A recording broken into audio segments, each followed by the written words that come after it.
కర్నూలు జిల్లా కలెక్టర్ కార్యాలయం దగ్గర మాల సంఘాల జేఏసీ ఆధ్వర్యంలో ధర్నా నిర్వహించడం జరిగింది. ఈ యొక్క ధర్నా ముఖ్య ఉద్దేశం ఏంటంటే పడాల సునీల్ పై దాడి చేపించిన వ్యక్తిని ఇప్పుడు వరకు అరెస్టు చేయలేదు. దాడి చేసిన వారిని కూడా ఇప్పుడు వరకు అరెస్టు చేయలేదు. ఎందుకు? ఉన్నోనికి ఒక రూలు, లేనోళ్ళకి ఒక రూలా? అదే ఉన్నోళ్ళ వాళ్ళదైతే గాన ఇమిడియట్ గా పోలీసు వారు 2-3 రోజుల్లో రిమాండ్ ఎత్తుతారు. మరి ఈ రోజు ఒక దళితుడిపై దాడి జరిగితే కూడా నిమ్మకు నీరెత్తనట్టు అతని పర్సనల్ విషయాలను ఈ దాడికి అంటగడుతున్నారు. దీన్ని మేము తీవ్రంగా ఖండిస్తున్నాం. పోలీసు వారంటే దళితులకు ఒక గౌరవం ఉంది. ఆ గౌరవాన్ని ఎస్పీ గారు, డిఐజీ గారు, డిఎస్పీ గారు నిలబెట్టుకోవాలి. అయ్యా, మేము ఒకటే చెప్తున్నాం, గుండెల పిల్లల మీద ఏదైనా జరిగితే 2-3 రోజులు తీసుకొచ్చి అరెస్టు చేస్తారే. ఈ రోజు మరి ఒక మాల కులానికి చెందిన పగడాల సునీల్పై దాడి జరిగితే ఎందుకు ఇప్పుడు వరకు దాడి చేపించిన వ్యక్తిని, దాడి చేసిన వారిని అరెస్టు చేయలేదు అని మేము ప్రశ్నిస్తున్నాం. ముఖ్యంగా మేము ఒకటే అడుగుతున్నాం, దాడి చేసిన వారిని, చేపించిన వారిని అరెస్టు చేస్తారా, చేయరా? మీరు చేయకపోతే దాడి చేపించిన వ్యక్తి ఆఫీసును ముట్టడిస్తాం, మాలల సత్తైందో చూపిస్తామని చెప్పేసి ఈ యొక్క ధర్నా సమక్షంలో తెలియజేస్తున్నాం. మేము కూడా మనుషులమే, మాకు ఆత్మగౌరవం ఉంది. మేము కొట్టించుకొని ఊకుండే పరిస్థితి లేదు. ఎందుకంటే రాజకీయ పార్టీలు వేరు, వ్యక్తులు వేరే దాడులు జరగడం మేము ఖండిస్తున్నాం. ఎవరైనా సరే దళితులపైన దాడులు జరగడం అనేది చాలా అసాంఘికమైన చర్య. ఎందుకంటే ప్రజాస్వామ్య పద్ధతిలో ఏదైనా మాట్లాడుకోవాలి కానీ దాడులు చేయడం చాలా సిగ్గుచేటు. ఇంకొక విషయం నేను చర్చిస్తున్నాను.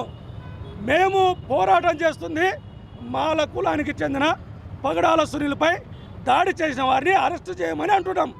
కానీ మా సోదరులేమో ఈ కర్నూలు జిల్లాలో లేని కొత్త సంప్రదాయాన్ని తీసుకొచ్చారు. మాలలో మేము మాల వ్యక్తి కోసం పోరాటం చేస్తే మా సోదరులు బీసీ కులానికి చెందినటువంటి నారాజ్ యాదవ్ గారిపై సపోర్టు చేసి ప్రెస్ మీట్ పెట్టడం చాలా బాధాకరమైన విషయం. అన్నా, ఈ రాష్ట్రంలోనే మాల మాదిగలు ఏకమై దళితుల మీద దాడులు జరిగితే ఉమ్మడిగా ఐక్యతతో పోరాటాలు చేసిన చరిత్ర ఎస్సీలకు ఉంది. మరి అదే సంప్రదాయాన్ని మనం కొనసాగిద్దాం. ఎవరైనా ఒకటే, ఈరోజు సునీల్కి జరిగింది, రేపొద్దున ఇంకొకటి జరుగుతుంది. మనం ఎస్సీలమంతా ఏకమైదాం, మనమంతా ఒకటే. దాడులు జరిగినప్పుడు మనం ఏకమై మన సమాజంలో రాజ్యాంగాన్ని కాపాడుకునే విధంగా మనము ప్రొటెక్షన్ చేసుకోవాలని చెప్పేసి తెలియజేస్తున్నాడు.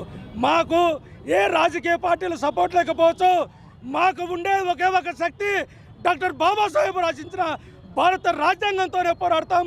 ఈ రాష్ట్రంలో న్యాయం జరగకపోతే నేషనల్ ఎస్సీ కమిషన్ చైర్మన్ ఉన్నాడు, నేషనల్ హ్యూమన్ రైట్స్ ఉన్నాయి. ప్రతి ఒక్కటి మేము చట్టాలను ఆశ్రయిస్తాము. దాడి చేసిన వారిని అరెస్టు చేయాలా, దాడి చేపించిన వ్యక్తిని అరెస్టు చేయకపోతే మాత్రం మేము ఊరుకునే పరిస్థితి లేదు.